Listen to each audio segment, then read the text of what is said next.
Olá, bem-vindo ao Terra na Esquina. Eu sou Não, eu sou o Felipe Gomes.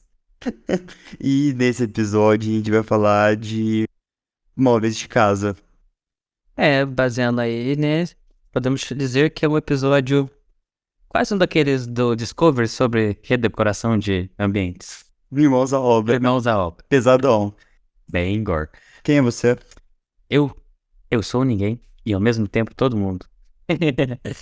Oi, eu sou Aislan. Estou aqui mais uma vez pra gente falar sobre decoração de casas. Esse é o Claro em Casa. No episódio de hoje, No episódio de hoje a gente vai falar sobre. Olha, já vou deixar aqui um alerta gatilho, porque pode ser que a gente passe por comentários sobre depressão barra suicídio barra transtornos psiquiátricos. Então, se você está se sentindo um pouco vulnerável e não está querendo passar por esses assuntos agora, então pode pular o episódio que vai ser melhor. lembrando que se você estiver passando por qualquer situação difícil, onde o suicídio seja aí uma hipótese que tenha sido cogitada, entre em contato no número 188, que é o CVV, o Centro de Valoração à Vida. Nada mais importa do que a nossa própria saúde, saúde mental. Então fica o aviso de que esse vai ser um episódio bem pesado e vamos para os recadinhos? Eu queria começar pedindo para vocês acessarem nossas redes sociais, que é @terror na esquina, tanto no Insta quanto no Twitter, quanto no TikTok.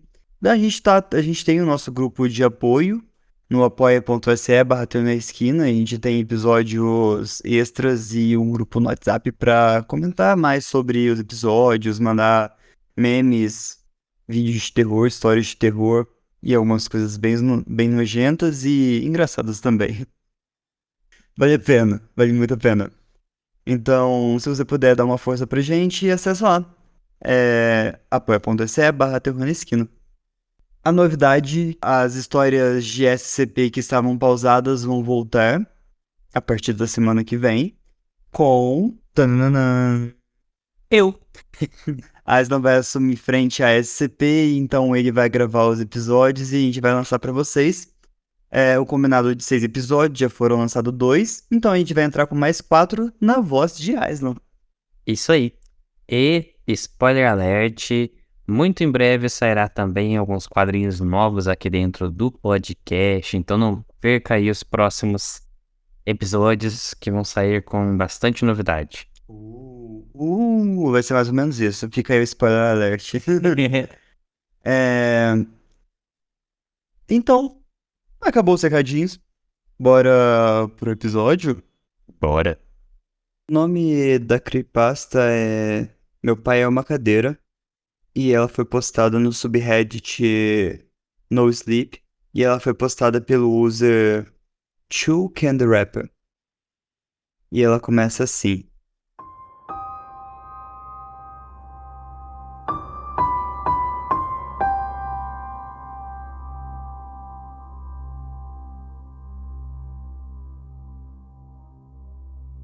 O título não mente. Meu pai é uma cadeira. Para ser específico, ele é uma cadeira da sala de estar, totalmente estofada em laranja, com detalhes de anjos brilhantes. O tipo com pernas de madeira que você encontraria em qualquer terno de 3 peças dos anos 70. Ele é bem confortável, na verdade. Um pouco irregular em alguns lugares, mas seu enchimento é macio. É quente também. Ele tá sempre quentinho. Também tem aquele barulho revelador vindo da sua almofada traseira. Um ritmo constante da minha lombar para me lembrar que eu não estou sentado em uma cadeira comum. Ele nem sempre foi uma cadeira. Até o ano passado, ele era o contador Kevin. Ele tinha 51 anos, um pouco acima do peso e geralmente parecia aproveitar a vida como um ser humano. Ele era casado com a mamãe. Ele ainda é, mas, bom, como você pode imaginar, é um pouco complicado agora. Foi engraçado no começo. Ele chegou em casa do trabalho um dia e apenas se sentou em um canto da sala. Quando eu perguntava por que ele estava sentado no chão e não no sofá de couro creme de $4.000, ele apenas sorria e dizia: parece bom aqui. Deixou de ser engraçado na manhã em que ele não foi trabalhar. Acontece que ele não tinha dormido na noite anterior. Ele estava assistindo a um filme com a minha mãe, mas não tinha ido com ela para a cama. Ela deixou ele sentado no seu lugar, sem desconfiar da mentira do "eu não tô cansado, eu vou levantar um pouco mais tarde". Ela e eu imploramos para que ele se levantasse, mas ele se recusou a se mover. Eu telefonei dizendo que ele estava doente para o trabalho dele. Apenas passou o dia sentado no chão em seu canto. A gente continuou perguntando a ele o que havia de errado. Por que não se levantava? Ele só se levantava para ir ao banheiro. E ele continuava dizendo: não, isso aqui parece certo. Minha mãe ligou para o médico por volta do terceiro dia. Ele parou de comer e beber. Parou de se levantar para usar o banheiro também. Surpreendentemente, não teve tantos acidentes como você pensaria, uma vez que ele permitiu que o resto da comida e bebida o deixasse. Também a gente não ouvia sua barriga roncar, apesar de ficar um dia e meio sem comer. O médico não conseguia entender. O primeiro palpite foi que era psicossomático, mas isso não explicaria a ausência da atividade digestiva que ele escutou pelo estetoscópio. Eles disseram que voltaria para colher algumas amostras de sangue, depois de entrar em contato com alguns colegas. Mas, infelizmente, como eu disse, isso foi no ano passado, em 2020. Nunca mais tivemos notícias do médico graças ao vírus que não deve ser nomeado, eu acho. De alguma forma, minha mãe conseguiu obter uma licença médica de longo prazo com a empresa do meu pai. Décadas de leal empregadorismo, combinadas com a presença da mamãe em todos os churrascos e jogos de softball da empresa. Isso ajudou o Sr. Banner Frag a aceitar a desculpa de preocupação inexplicável no estômago, que requer hospitalização. Eu nunca vou esquecer daquele telefonema. Na época, papai perder o emprego era o pior cenário para nós dois. Ele sempre foi o ganha-pão. Nenhum de nós conseguiria se sustentar sem ele. A gente perderia a casa em menos de um ano. E meu pai não parecia muito perturbado com o ritmo frenético da mamãe, ou com as mentiras que ela espalhava pelo telefone para o Sr. Bannerfrag. Ele apenas olhava para a parede serenamente, pairando a bunda a meio pé do tapete, se equilibrando com as pernas dobradas e as mãos espalmadas no chão atrás dele. Naquela noite, eu adormeci minha mãe gritando, mas meu pai nunca respondeu. A gente começou a notar as mudanças físicas alguns dias depois. Foi quando percebemos que isso não era psicossomático. Infelizmente, nosso médico de merda do melhor negócio de seguro do mercado não estava atendendo o telefone.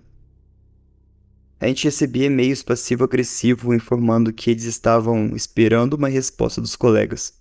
Mas era isso. E isso não era bem. E isso não era bom. Especialmente quando as articulações dos braços e pernas do meu pai se fundiram.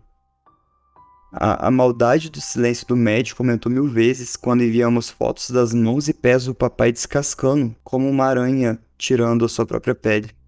A resposta mudou? Não. A única resposta era que eles estavam sobrecarregados e não tinha enfermarias nem UTIs à disposição. A situação internacional estava crítica. Mamãe passava o tempo todo na sala com o papai. Eu ajudava a lavá-lo, eu tentava fazê-lo comer, falava com ele enquanto a minha mãe cansava e adormecia no tapete. Cada dia dessa rotina trazia consigo novas mudanças no corpo do papai. Começou com seus membros, como você provavelmente pode imaginar. Quando suas mãos e pés caíram, não tinha sangue. Eles se desfizeram, crocantes, secos e quebradiços por toda parte. Até os ossos dos dedos, dos pés e das mãos tinham a densidade e a consistência de pele morta. Pulsos e tornozelos que deixavam para trás eram lisos e duros. Era difícil dizer se estavam olhando para a carne ou osso exposto. A superfície brilhante escura parecia se misturar em seu braço normal, na base dos tocos. Essa descoloração subia ainda mais em seus membros diariamente, e em pouco tempo, eu acordei para ver o meu pai. Bom, eu uso o termo cabeça e torso do papai no sentido mais amplo possível. No momento em que os seus membros foram completamente substituídos, o resto dele havia passado por uma lenta e angustiante transformação própria. Seus ombros e braços ligados a ele desciam cada vez mais. Eles encontraram seu lugar de descanso no final da pelvis do meu pai, sentados bem atrás de suas pernas rígidas. A área do peito que deixaram para trás tinha seus próprios problemas. Dia após dia, o pescoço do papai se retraía mais para dentro. Também não parou quando sua mandíbula encontrou a clavícula. Isso puxou a cabeça do papai para o fundo da sua caixa torácica. Seu rosto se achatou, quando o crânio que o sustentava afundou, forçando seus olhos a apontar em direções opostas. Eventualmente, eles deslizaram para onde eram seus mamilos, descansando vidrados e vagos em seus bicos. A mudança não foi rápida o suficiente para quebrar sua mandíbula. Em vez disso, ela se curvou para fora, suas dobradiças se espalhando pelo peito largo do papai. Todas as manhãs eu encontrava mamãe chorando por causa de uma nova peça desnecessária, de si mesmo que havia sido descartado. Cabelo, orelhas, nariz e aquela coisa dele. Todos eles se desfizeram e viraram pó em suas mãos.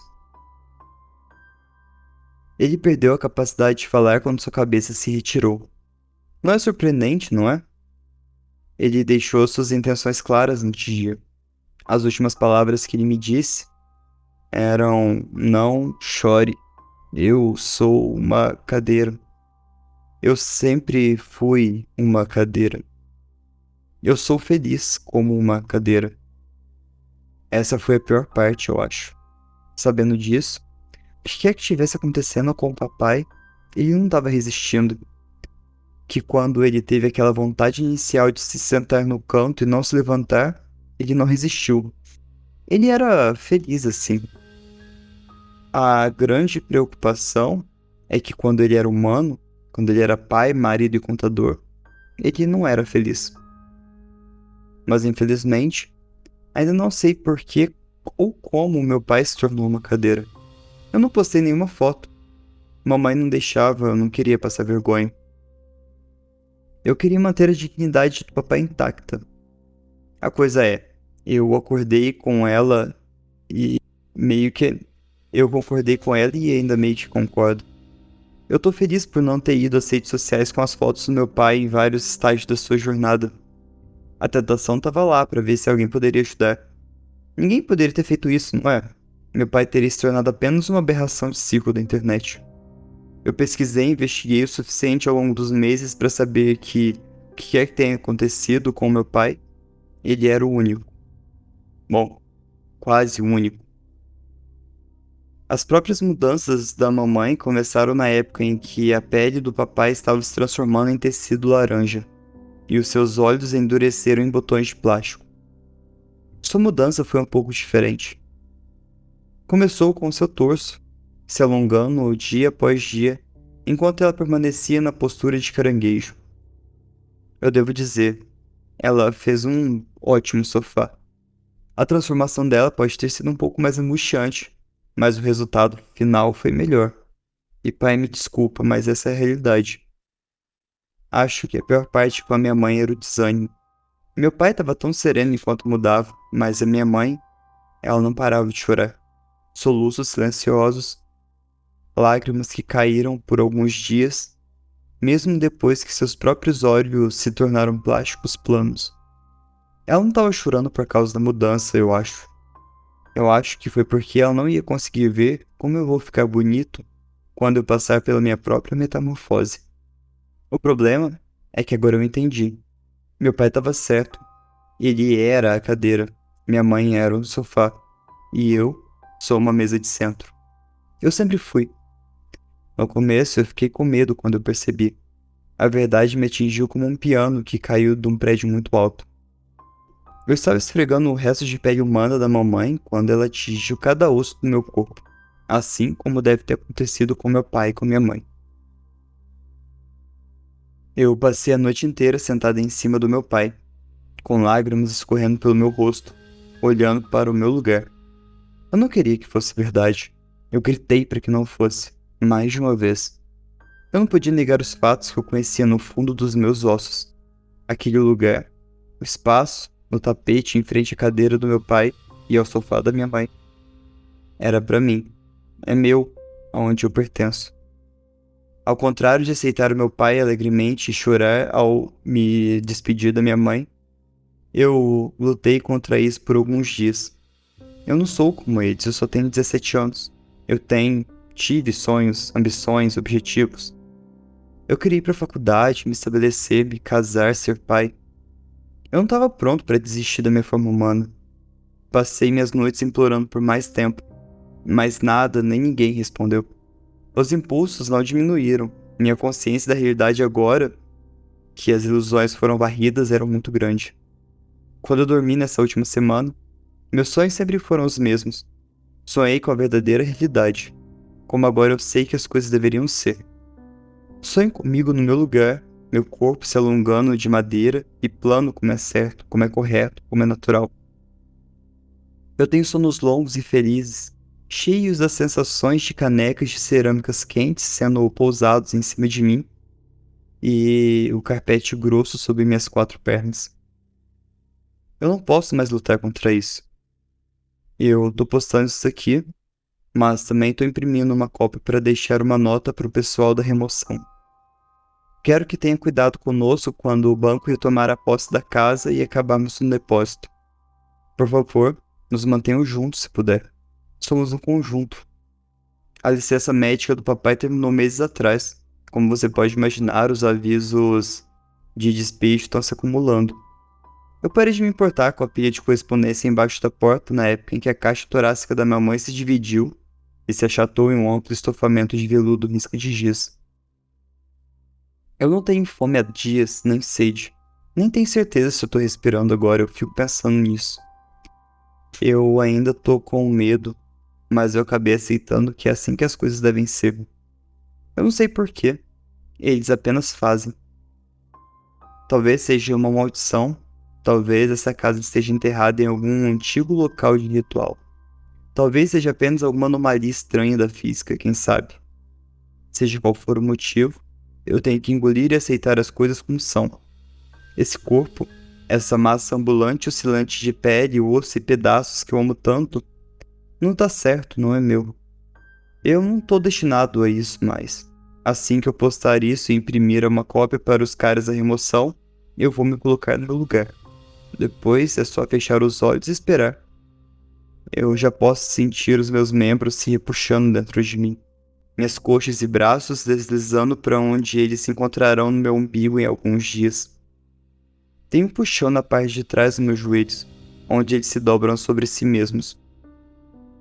E todos os meus 20 dedos das mãos e dos pés crescem em número a cada hora que passa. Eu tenho algum arrependimento? Milhares. Tem tanta coisa que eu não vou poder fazer, ver. Tem tantos lugares que eu não vou poder ir, tem tantas coisas que eu não vou poder ser. Eu não posso esconder a verdade, não mais. A verdade é que eu sou uma mesa de centro.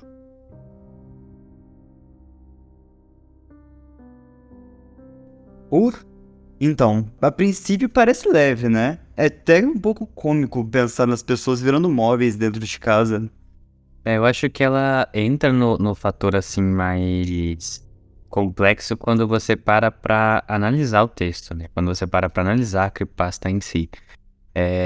Você apenas olhar assim, a leitura tem partes assim um pouco agoniantes, algumas partes mais cômicas, mas na hora que a gente para pra analisar as hipóteses que pode gerar desse texto em específico, aí o bicho começa a pegar. Ah, sim. Mas eu queria comentar na parte gráfica do episódio das do pai dela virando cadeira, que começa a abrir o peito dele, a cabeça começa a entrar pra dentro do pescoço.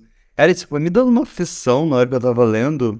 Ela tem, assim, acho que uma parte bem gorezinha pra esconder, parece que uma possibilidade de interpretação por trás, assim. Que a gente percebeu, né? É, tudo que você vai ver, assim, que tem esse gore descrito, assim, com detalhes sobre abrir pessoas, sair partes, mudar partes, é sempre muito estranho, né?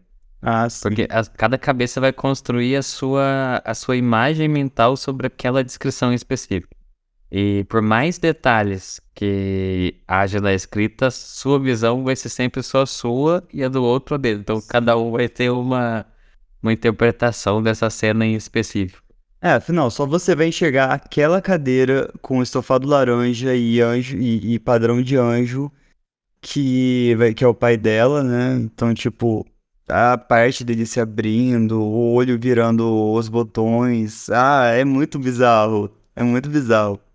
Se não tivesse a descrição de estampa, como você acha que você imaginaria a cadeira?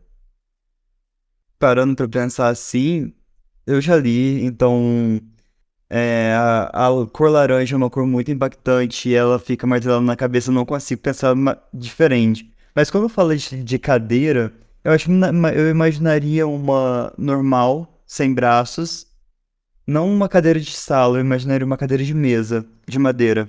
Eu imaginaria uma cadeira com braço de madeira e estofado verde musgo.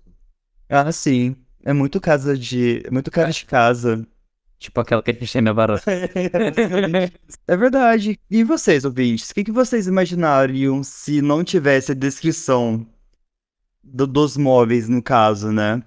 Qual seria a sua cadeira? Eu acho que cada um deveria trazer pra coisas que tem perto. Na sua referência. É. E aí, vocês virariam qual cadeira? Que móveis vocês virariam? Eu tenho uma pergunta. Será que tem mais parentes deles que viraram móveis? Ou será que eles não são, tipo assim, a família Tokstok? Só que só patrocina a gente. Produzindo móveis desde sempre? Fiquei pensando nisso, tipo, será que eles foram os únicos? Ou será que a família também se transformou?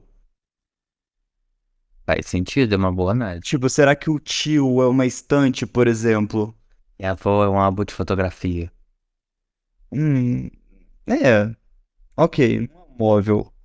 Mas quem disse que é só móvel? Não sei, Você está limitando. mas é estranho pensar. Imagina se a sua casa tem móveis que eram pessoas. Vamos mudar de assunto. Vamos falar então sobre a receitinha de hoje, uma receita de batata com manteiga e alecrim. Mas a gente chegou a uma teoria de cunho psicológico que talvez faça mais sentido. Mas são duas teorias, né? Uma a gente poderia falar de um transtorno psiquiátrico e outro na seara do suicídio, tá? Na questão do transtorno psiquiátrico, existem muitos transtornos onde a gente tem uma ruptura com a realidade e a realidade ela se molda a uma vertente pessoal da pessoa. Então, talvez ali ela poderia estar num quadro onde ela estivesse um quadro, às vezes, de depressão profundo, às vezes um quadro de esquizofrenia, ou uma sintomática de ruptura com a realidade junto com a depressão, aonde ela tivesse perdido, por exemplo, os pais, e a mãe ficava muito sentada no sofá, o pai ficava muito sentado naquela poltrona em específico, e ela começa a sentir eles como se eles tivessem se transformado naqueles móveis pela ausência da presença deles, né? E ela começa a se transformar também num móvel e sentir essa dor e todo esse processo de ausência de fome, que são processos depressivos, e ficar ali parado entre aqueles dois móveis. Então talvez por isso ela se tornaria uma mesinha de centro, Ó, sim, sim. né? Algo nesse sentido. Essa aí seria a primeira teoria. E a segunda teoria seria uma carta de suicídio, né? Que essa carta poderia ser uma carta de suicídio, onde a pessoa está dizendo, né, que após perder a mãe e o pai, que eram duas pessoas importantes, ela gostaria de seguir pelo mesmo caminho e se tornar um móvel igual a eles. Então, foram dois pontos que a gente levantou aí, poderia ser paralelo com essa creepypasta, que deixa ela bem mais aterrorizante, bem mais angustiante depois de pensar por isso. Você imaginar que a pessoa rompeu com a realidade e se enxerga, entre aspas, como um móvel, né? É, porque o móvel ele não tem sentimentos, ele não tem desejos, ele não tem vida, basicamente, né? Uhum. Sim. E, tipo, ela comenta que ela não sente vontade de ir no banheiro, não sente sede, não sente fome. E até sentindo o corpo dela se deformar perante tudo isso, né? Que inclusive são sintomas reais de depressões severas, né? Então, a gente poderia aí estar, a pessoa que escreveu essa creepypasta poderia estar, às vezes, escrevendo a realidade dela ali sobre. Daqui, na verdade, a gente gosta de separar entre a pessoa que escreveu a creepypasta e a pessoa do personagem da creepypasta. Então, tipo, a personagem da creepypasta, talvez, ela, no final, ela está escrevendo uma carta de despedida, né? Porque ela tá se transformando na mesinha e ela sabe que ela vai se transformar num móvel. Então, essa carta seria, talvez, uma carta de suicídio.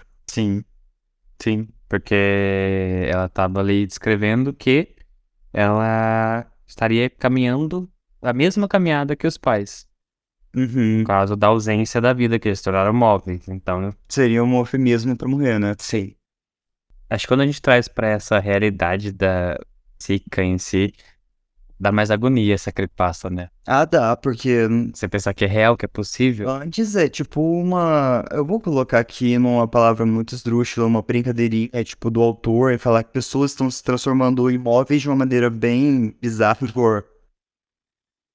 bem gráfica, né? Mas quando você traz para um lado psicológico e associa isso com coisas que de fato acontecem, ela tem um peso aí mais significativo. É. E é por isso que teve o alerta gatilho no começo desse episódio, apesar de inofensiva, a gente consegue tirar, tipo, alguns pensamentos bem profundos dessa creepypasta em si, por exemplo. Sim. Mas só lembrando, né, que transtornos psiquiátricos, transtornos e transtornos psicológicos são comuns, são normais, as pessoas vão passar por isso ao longo da vida, você não precisa se sentir menos por conta disso. Apenas busque ajuda, se cuide, se trate que tudo no final sempre dá certo. Isso mesmo. É isso aí.